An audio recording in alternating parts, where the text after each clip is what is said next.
yang mendapatkan syafaat di yaumil akhirat. Amin ya robbal alamin. Bapak Ibu dan Ibu yang saya hormati, perkenankanlah saya pada kesempatan hari ini akan membawakan pidato tentang adab kepada kedua orang tua. Hadirin rahimakumullah, sejak kita dilahirkan ke dunia sudah dibarengi dengan berbagai nikmat begitu banyak dari Allah Subhanahu wa taala. Kita bisa melihat, mendengar, itu merupakan nikmat yang tiada tandingnya.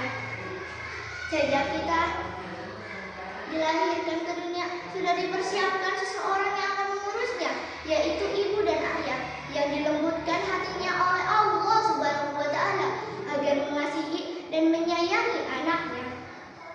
Tiada pikiran lain dalam benak kedua orang tua kecuali memikirkan jangan sampai anaknya menjadi sengsara dalam kehidupannya.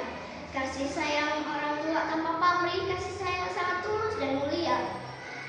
Oleh karenanya, jangan sampai kita lupakan kasih sayang kedua orang tua itu.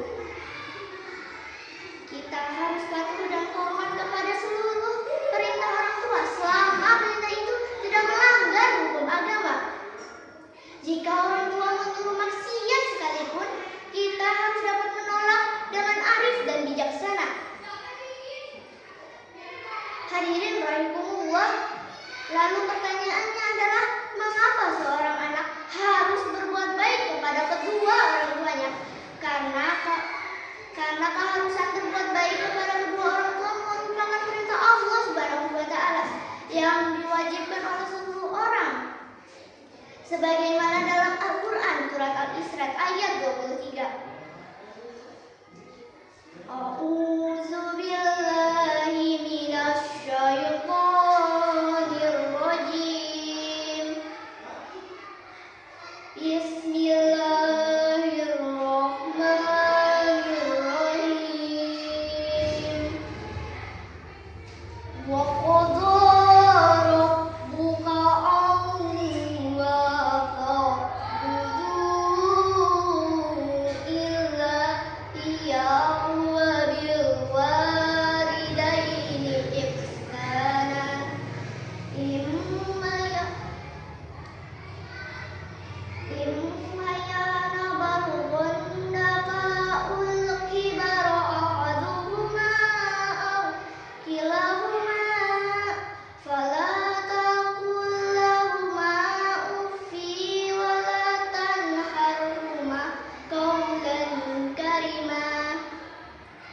Dan artinya, dan Tuhan telah memerintahkan supaya kamu jangan menyembah selainnya, dan hendaklah berbuat baik kepada kedua orang tuamu dengan sebaik-baiknya. Jika salah seorang di antara kedua-duanya atau kedua-duanya sampai berumur lanjut dalam pemeliharaanmu, maka sekali-kali janganlah kamu mengatakan kepada mereka perkataan dan hendaklah berbuat baik kepada kedua orang tuamu.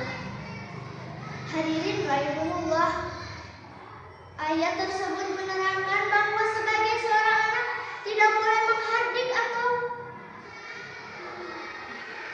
Kemudian dalam sebuah hadis Nabi Muhammad SAW bersabda, ridha Allahi fi ridha walidin wa sakhatu Allahi fi syakhati awalidin.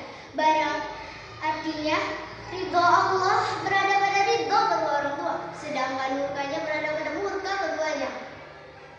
Hadis riwayat At-Tirmidzi, Ibnu Hibban dan Al-Hakim. Barang siapa yang dapat menaati perintah Allah Subhanahu wa taala ini, maka Allah akan memberikan ridha kepadanya. Sebaliknya, jika ada seseorang yang menolak untuk menaati perintah Allah Subhanahu wa taala ini, maka Allah akan murka kepadanya. Hadirin rahimakumullah, silahkan kita memilih, silahkan kita yang menentukan apakah mau menjadi anak yang berbakti kepada kedua orang tua. Sudah pasti jaminannya hidup sejahtera di dunia dan di akhirat kelak akan mendapatkan surga Allah Subhanahu